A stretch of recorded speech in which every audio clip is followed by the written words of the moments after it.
Alright, the Reds, Monday's talking Reds. Stuff to talk about right through the summer, especially with the World Cup. So we've got Ian Ryan in and we're going to have a chat. First off, Rhian Brewster. Looks like he signed a 5-year deal with Liverpool. A couple of people reporting this, Paul Joyce in the Times and Chris Bascombe in the Telegraph. Both normally fairly reliable sources. Liverpool were obviously really concerned about losing the player at one point. It looked like he was considering offers in Germany. So now it appears that they are delighted to have sorted out a 5-year deal. What's maybe a little bit concerning on this is that, he's only an 18-year-old kid. I think it's the under-17s, was it World Cup? Yeah, the World Cup. He gets the golden boot. So there's lots to talk about him, being a good player, being a talented player and all the rest of it. The line that was like a little bit of a concern, if you like, for me, which you've seen in a couple of the reports, was, so this now means that, Liverpool do not go for a central striker because it's him. It will be him. He is the backup, if you like, to Firmino.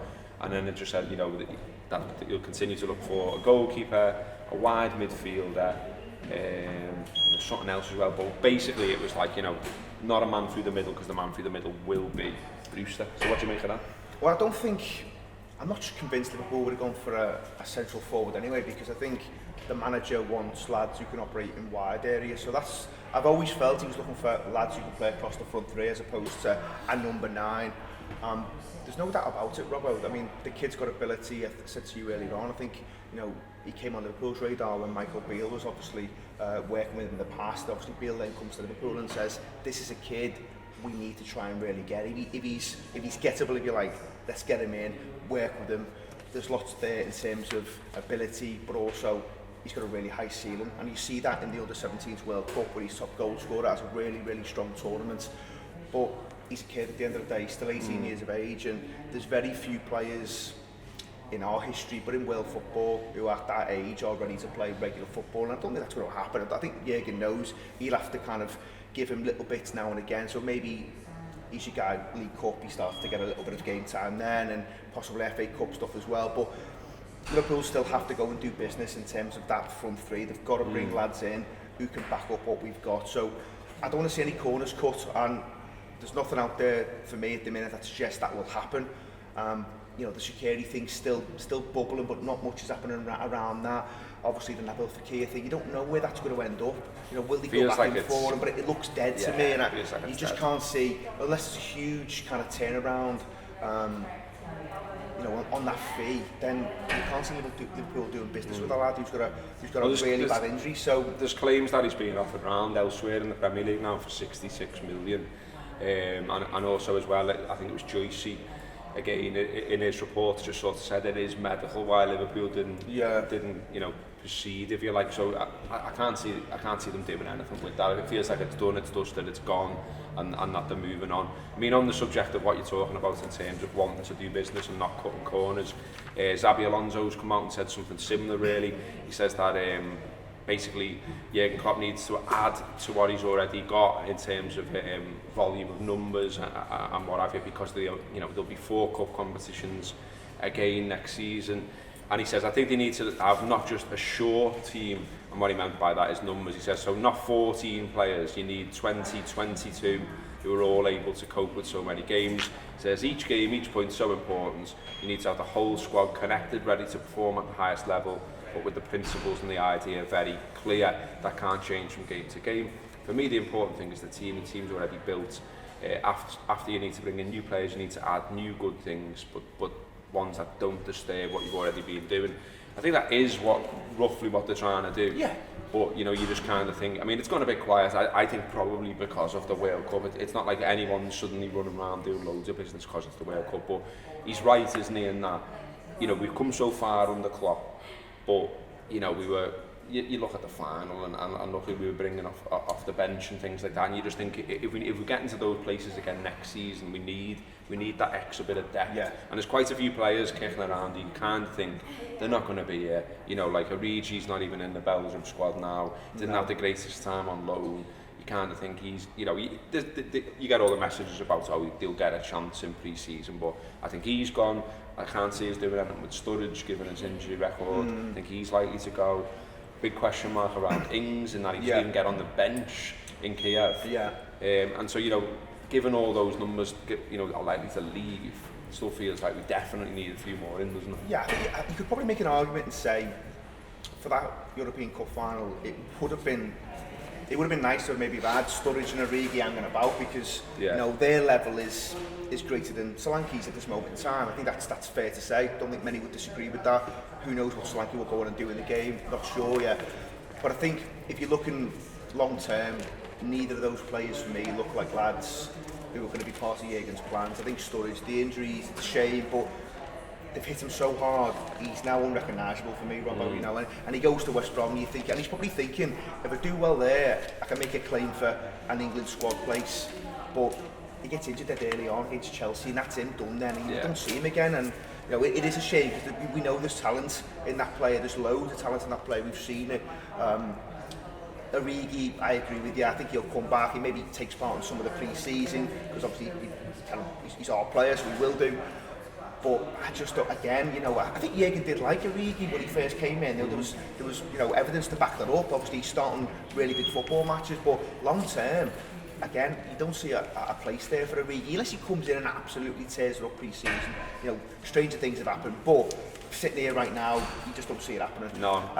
So there's no doubt they're going to have to go and do bits. I think you're right. The World Cup's obviously, you know, gets in the way from that point of view, but stuff will be going on behind the scenes. And I think a lot of players will say, I'm not interested now until the World Cup's over.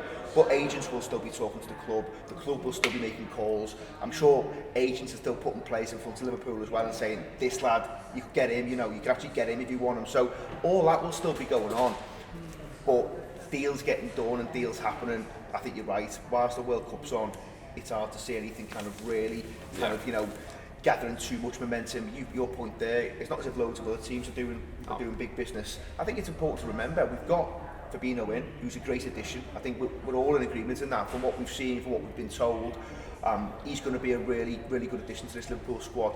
And it's easy to forget Keita's coming in as well, because obviously the deal's been done so long ago, but we're talking about a footballer here who actually could rip this Premier League up. You know, it's always hard to say with certainty how a player's going to kind of come across from another league, and will it take him a little bit of time. But we've all seen him, and he just looks like he's got everything about him. You know, you're like the fact that he's quite needly, and maybe he's got to look at that a little bit and say, could do without getting sent off 10 times a season. You know what I mean? It's not ideal.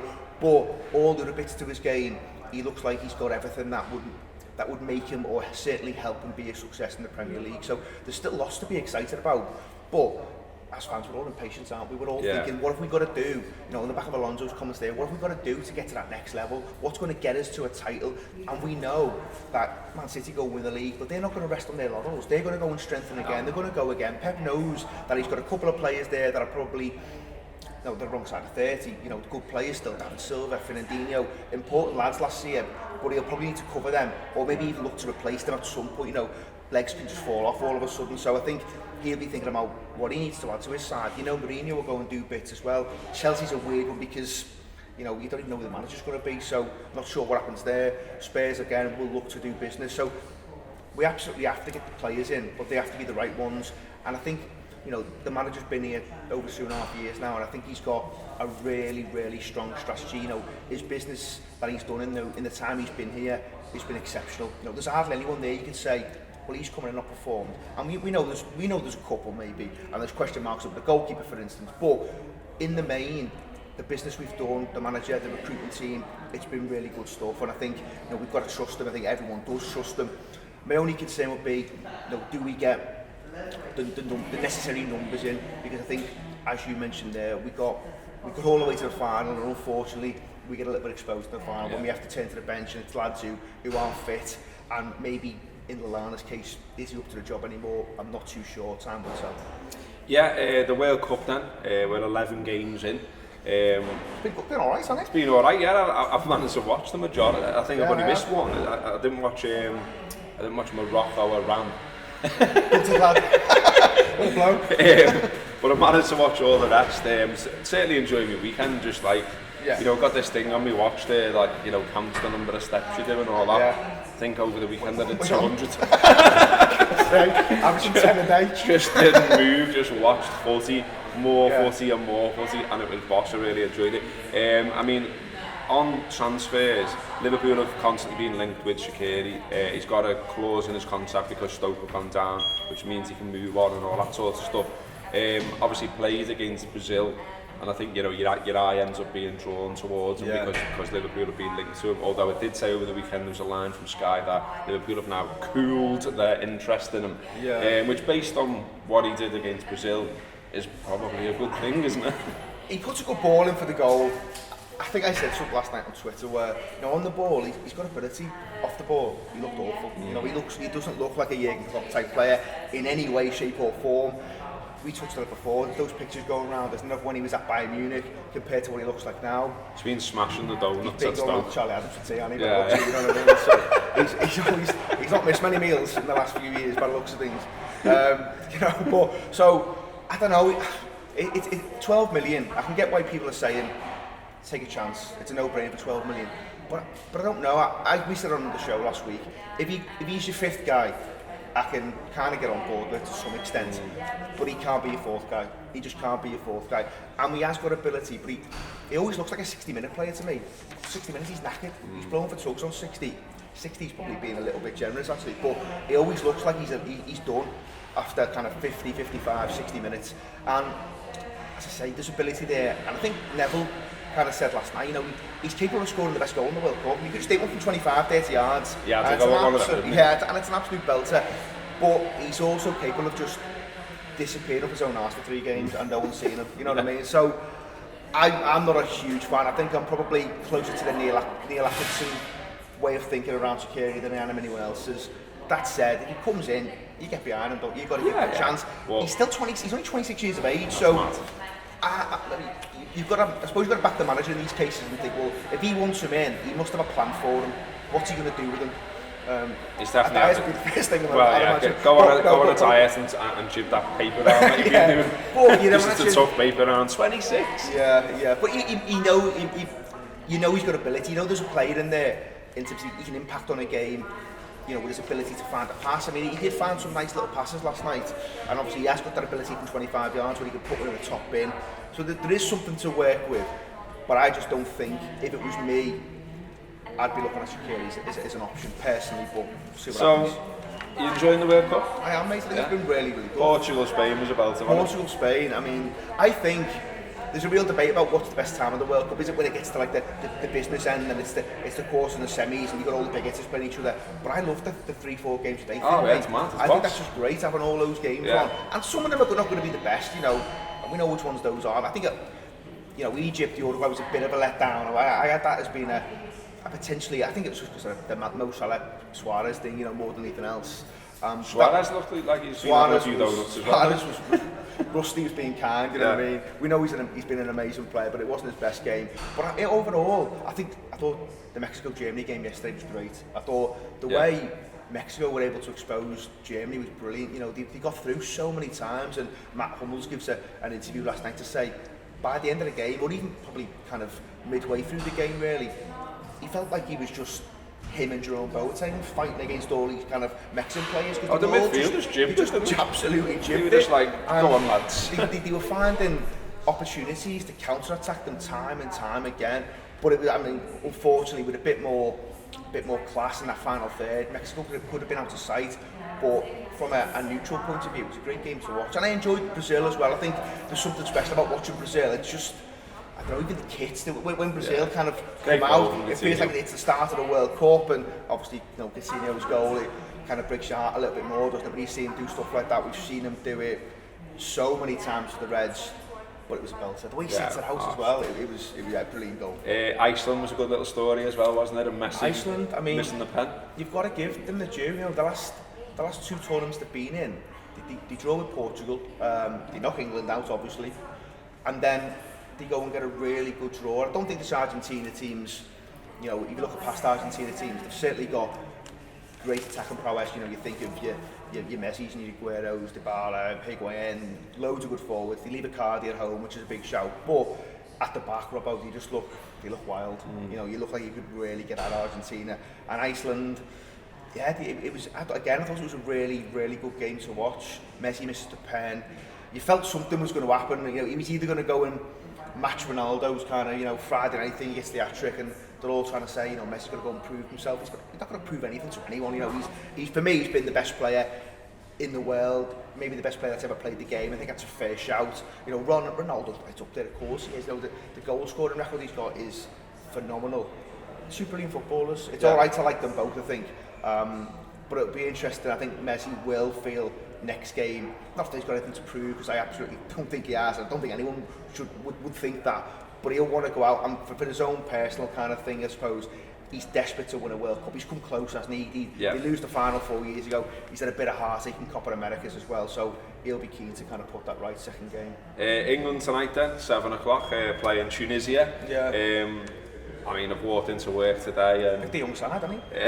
Yeah, the game on the Times, they've done... They got pictures of everyone as a kid, and as I said, time to live your childhood dreams, but I don't know what happened on Trippier, unless Trippier's always looked like...